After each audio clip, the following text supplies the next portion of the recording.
Back in my messy bathroom. Let's talk about a day in the life of a weekday stay-at-home mom. I work during the weekends, and during the weekdays, I am a stay-at-home parent. Let's talk about it. I'm coming to you after I have already taken care of my kids, and there's a bunch of other people downstairs, so I'm not going to talk very loud. That's my older one. She knows I'm going downstairs, but I gotta eat too. She's level 3 autistic, and today actually happens to be her birthday. Both of my kids have been sick, and they're still sick. And it's just, they can't shake this cold. These are different stairs.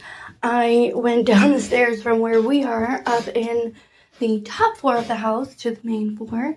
Now I'm going downstairs to my brother's room because he has a fridge in his room and I have a bunch of stuff in his fridge. And I'm going to put some of my kale and sweet potato and onions in this air fryer basket, bring it back up to the main floor to use the air fryer for my breakfast. Here we go, back upstairs with my kale, sweet potato, and onion.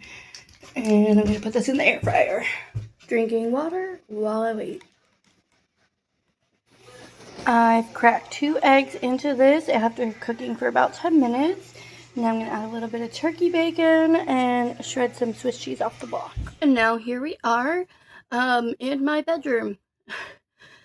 It's a mess everywhere. Honestly, we don't have enough space for our stuff. We are basically trying to fit a 2 bedrooms worth of stuff in a 2 rooms. Our bedroom's actually pretty huge, and the kids have their own room, but we don't really put anything in the kids' room because that's their space.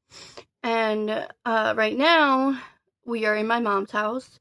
We have been for way longer than we planned to be, and we are trying to buy a manufactured house, which we can afford the payments on it, but we need to get a down payment saved up first, which is really hard.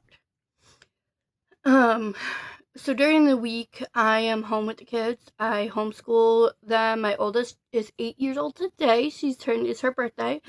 And my youngest is 3. And, we are trying to get an updated diagnosis for my older kiddo. She's level 3 autistic. And we want to get her into the BOCES school. It is a specialty school for autistic kids, but it's more like a public school also, so we don't have to pay like private school prices for that. But in order to do that, we need an updated diagnosis because her original diagnosis was when she was 4 years old. And it was a 2-year wait list to get in to see a pediatric neuropsychiatrist, which that is now coming up in February. So, until then, this is where I'm filming. I'll probably set up like something like a backdrop or something like that at some point, but I constantly forget my lights. Look at this. I have a clip-on light that I can just clip on there and use, and I forget it all the time. And I have a big light too. And I have a microphone. I'm using my earpiece right now because I was listening to a book while I was cooking, in between like filming. And I actually also have a Canon camera. Like, I have the stuff to film, it's just I'm constantly doing something else, and like my brain doesn't have the bandwidth to handle it all. And I know some of you are going to say, well, maybe content creation's not for you then, but that's not true. I want to build a community showing about this struggle, and I know that there are other people out there who have special needs children at home and who are trying to build a sustainable income, and you're dealing with the same things that I am. I want to find you. And I myself am level 1 autistic and with ADHD, and my husband has ADHD. So we are neurodivergent parents who are also raising a neurodivergent child. Our 3-year-old is, thus far as we can tell, neurotypical. She does have ARFID, which is avoidant restrictive food intake disorder. So that means she refuses to eat solid foods. She has a fear of gagging. It's an anxiety, and there are no therapists that will work with a child that young for anxiety. We don't want to put her on medication or anything. We were thinking like play therapy or CBT, something like that. So I myself have been studying CBT because I do love psychology. I'm in school. My bachelor's degree is a Bachelor of Science in Addiction Studies.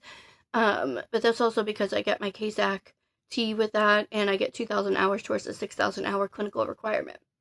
So it it was a good choice, and that will bring me to my master's in public health or health sciences. I haven't decided on the program yet. Anyway, so I decided to just start studying it for myself, and I incorporate a lot of that stuff into our homeschool lessons. I did also just buy a therapy bundle that's all like homeschool stuff for kids therapy, and I'm gonna see what I can utilize from that. And you know, I'm always looking into more things I can do. I have so many books on like occupational therapy, and our library has a lot of books, so I take that into account as well. So that's how I'm basically a stay-at-home mom during the week, and then I am a working mom on the weekend. My husband takes care of the kids on the weekend most of the time, and I try to cram in as many hours as I can. If they need coverage, I will pick up a double. I will work a 12-hour shift. Last week, I worked a 14-hour shift. It's just I do whatever I have to put in those hours so that we could save for the down payment. I also am a freelance writer. In 2022, when I was pregnant with my second, I broke my dominant wrist in 4 places. This wrist. See, I had to have surgery. Scar is going away, but it's still there. And they put a metal plate in my wrist. So that basically just slowed me down. I don't have the stamina for writing as I did before, so it's harder for me to take on enough work to really get by. And there's also a lot of scammers out there now. Since the pandemic, everyone and their mother has decided they wanted to be a writer. And there's that. So right now, I'm kind of just trying to write my own books. I take on a couple of clients that I have already had for a couple of years now. So if they need something done, I'll do that. Because I know they're going to pay me.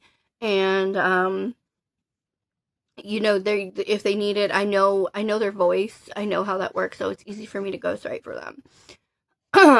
But I'm also, like, in school. It's an online school. But still, I'm in school. That's my dog. And I have the 2 kids here.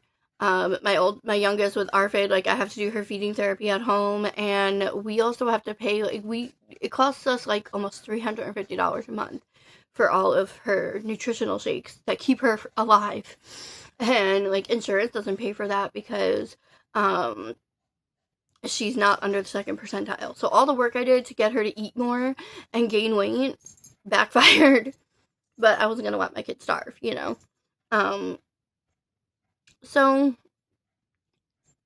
yeah. If you've stuck around for this whole ramble and my disjointed, weird, you know, breakfast video before this, thank you. That's what I'm going to try to do for these day in the life videos, is give you like a little snippet of something that I'm doing during my day, and then I'm going to do like a talk like this. So if you're interested in that, keep subscribing.